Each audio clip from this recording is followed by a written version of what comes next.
आळंदी येथील अनधिकृत वारकरी शिक्षण संस्थांवर 48 तासात कारवाई करा, राज्य महिला आयोगाच्या अध्यक्ष रुपाली चाकणकर यांचे निर्देश। वारकरी शिक्षण संस्थांमधील वसतिगृहातील बालकांच्या लैंगिक शोषण संदर्भातील तक्रारी महिला आयोगाकडे प्राप्त। तक्रारीवरून पोलीस प्रशासनाच्या उपस्थितीत वारकरी शिक्षण संस्थांची केली पाहणी, पोलीस तपासाचा घेतला आढावा। यंदाच्या बहुचर्चित महाराष्ट्र केसरी कुस्ती स्पर्धेतील डबल महाराष्ट्र केसरी शिवराज राक्षे घरी परतला, न्यायासाठी कोर्टाचे दार ठोठावणार। सुरुवात पंचांनी केली, मग शिक्षा मलाच का? महाराष्ट्र केसरी शिवराज राक्षेंची उद्विग्न प्रतिक्रिया। कुस्तीमधील निकालावरून कुटुंबियांमध्ये तीव्र नाराजी आणि रोषही। डबल महाराष्ट्र केसरी शिवराज राक्षे यांच्या समर्थनार्थ कुस्ती प्रेमी आणि खेड तालुक्यातील जनता शिवराजच्या पाठीशी। आय सपोर्ट शिवराज राक्षे म्हणत अन्यायाला लाथ मारायचीच असते। सोशल माध्यमांवर पाठिंबा व्हायरल, महाराष्ट्र केसरी कुस्ती स्पर्धा वादाच्या भोवऱ्या। यंदा पद्मश्री नामदेव ढसाळ स्मृती साहित्य संमेलन मुंबईत होणार। कुलस्वामिनी साहित्य परिषदेच्या वतीने येत्या 12 फेब्रुवारी रोजी यशवंतराव चव्हाण सेंटर येथे 89व्या मराठी साहित्य संमेलनाचे अध्यक्ष डॉक्टर श्रीपाल सबनीस यांच्या हस्ते उद्घाटन। ज्येष्ठ साहित्यिक म.भा. चव्हाण संमेलनाध्यक्ष, स्वागताध्यक्ष म्हणून लेखक अशोक टावरे आणि निमंत्रक राजू खंडीझोड।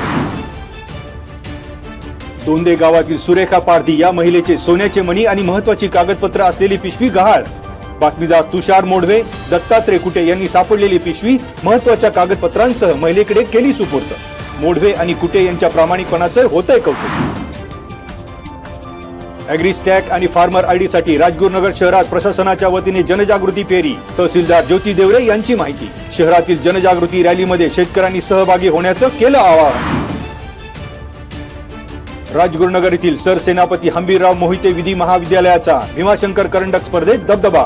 काय दोष त्या चिमुकल्या जीवाचा या एकांकिकेला चतुर्थ क्रमांक।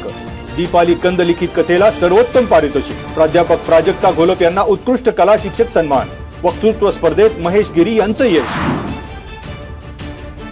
येलवाडी इथे दारू पिऊन गोंधळ घालणाऱ्या तिघांना म्हाळुंगे MIDC पोलिसांनी केली अटक। सरकारी कामात अडथळा निर्माण केल्याप्रकरणी निलेश बोत्रे, जयवंत पवार, गोरख गाडे गजाआड। पोलिसांना शिवीगाळ आणि धक्काबुक्कीचा प्रताप। सोळू येथील शेतात गॅस रिफिलिंग सर्किटच्या साहाय्याने घरगुती वापराच्या सिलेंडर टाकीतून छोट्या टाकीत गॅस रिफिलिंगचा भांडाफोड। आळंदी पोलिसांची कारवाई।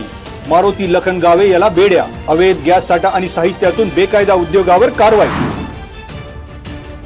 विधान परिषदेच्या उपसभापती डॉक्टर नीलम गोरे यांनी घेतलं सिद्धेश्वराचे दर्शन। महादेवाची विधिवत केली पूजा आरती। गेल्या 30 वर्षापासून श्री सिद्धेश्वर महाराजांचं घेतायत दर्शन।